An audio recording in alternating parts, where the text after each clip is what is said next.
Border Gavaskar ട്രോഫിയിലെ ശേഷിക്കുന്ന 5ാം test നാളെ ആരംഭിക്കാനായി പോകുമ്പോൾ ഇന്ത്യൻ ടീമിൽ വമ്പൻ അഴിച്ചുപണികൾ തന്നെയാണ് നടത്തിക്കൊണ്ടിരിക്കുന്നത്. പ്ലേയിംഗ് ലെവലിൽ ഉൾപ്പെടെ നിർണായക മാറ്റങ്ങൾ ഉണ്ടാകുമെന്നുള്ള റിപ്പോർട്ടുകൾ വന്ന സാഹചര്യത്തിൽ നാളെ 5ാം ടെസ്റ്റിനായി ടീം ഇന്ത്യയുടെ ഭാഗത്തുനിന്നും ഇറങ്ങുന്ന പ്ലേയിംഗ് ലെവലുമായി ബന്ധപ്പെട്ട ഏറ്റവും പുതിയ റിപ്പോർട്ടുകളാണ് വീഡിയോയിലൂടെ നിങ്ങളുമായി പങ്കുവയ്ക്കുന്നത്. വീഡിയോയിലേക്ക് കടക്കും മുൻപ് ഇതുപോലുള്ള ക്രിക്കറ്റ് അപ്ഡേറ്റുകൾക്കായി ചാനൽ ഇപ്പോൾ തന്നെ മറക്കാതെ സബ്സ്ക്രൈബ് ചെയ്തു വെച്ചേക്കുക. നിലവിൽ പരമ്പരയിൽ 2-1 ഓസ്ട്രേലിയ മുന്നിലാണ്. ആദ്യ മത്സരത്തിൽ ജസ്പ്രീത് ബുംറയ്ക്ക് കീഴിൽ ജയിച്ചു തുടങ്ങിയ ടീം ഇന്ത്യ 2ാം മത്സരത്തിൽ 10 വിക്കറ്റിനാണ് തോൽവിയേറ്റു വാങ്ങിയത്.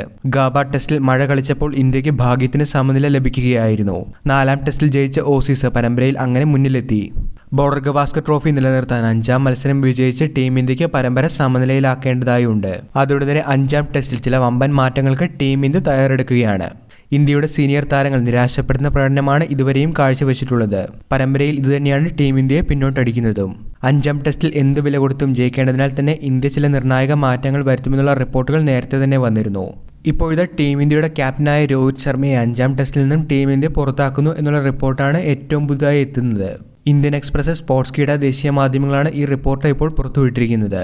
സമീപകാലത്തെ പ്രകടനങ്ങൾ ഉൾപ്പെടെ വിലയിരുത്തുമ്പോൾ രോഹിത്തെ തീർത്തും നിരാശപ്പെടുത്തിയ സാഹചര്യത്തിൽ 5ാം ടെസ്റ്റിൽ രോഹിത്തിന് പകരം ശുഭ്മാൻ ഗില്ലിനെ വീണ്ടും പ്ലേയിംഗ് ലെവലിലേക്ക് കൊണ്ടുവരാനുള്ള നീക്കമാണ് ടീം ഇന്ത്യ ഇവിടെ നടത്തുന്നത്. 5ാം ടെസ്റ്റിൽ ജസ്പ്രീത് ബുംറയായിരിക്കും ടീം ഇന്ത്യയെ നയിക്കുക എന്നാണ് ഏറ്റവും പുതിയ റിപ്പോർട്ടിൽ പറയുന്നത്. അതേപോലെ പേസ് ബോളിംഗ് ഡിപ്പാർട്ട്മെന്റിൽ നിന്നും മറ്റൊരു മാറ്റവും നാളത്തെ മത്സരത്തിന് മുന്നോടിയായി പറയുന്നുണ്ട്. ടീമിന്റെ പേസറായ ആകാശ് ദീപ് നാളെ 5ാം ടെസ്റ്റിന് ഉണ്ടാകില്ല എന്നതാണ് ഈ റിപ്പോർട്ട്. പരിക്ക് മൂലമാണ് ആകാശ് ദീപിന് 5ാം മത്സരം നഷ്ടമാകുക എന്നാണ് ഈ റിപ്പോർട്ടിൽ പറയുന്നത്. ആകാശ് ദീപിന് പകരം വീണ്ടും ഹർഷിത് റാണയെ ടീം ഇന്ത്യ പ്ലേയിംഗ് ലെവലിലേക്ക് പരിഗണിക്കുമെന്നും ഏറ്റവും പുതിയ റിപ്പോർട്ടുകളിൽ സൂചിപ്പിക്കുന്നു. അതുകൊണ്ട് തന്നെ 5ാം ടെസ്റ്റിനായി ടീം ഇന്ത്യ എത്തുമ്പോൾ ഈ 2 മാറ്റങ്ങളാണ് ഏറ്റവും പുതിയ റിപ്പോർട്ടുകളിൽ പറയുന്നത്. വീഡിയോ അവസാനിക്കുന്നു. പുതിയ ക്രിക്കറ്റ് അപ്ഡേറ്റുകൾക്കായി ചാനൽ ഇപ്പോൾ തന്നെ മറക്കാതെ സബ്സ്ക്രൈബ് ചെയ്തു വെച്ചേക്കുക.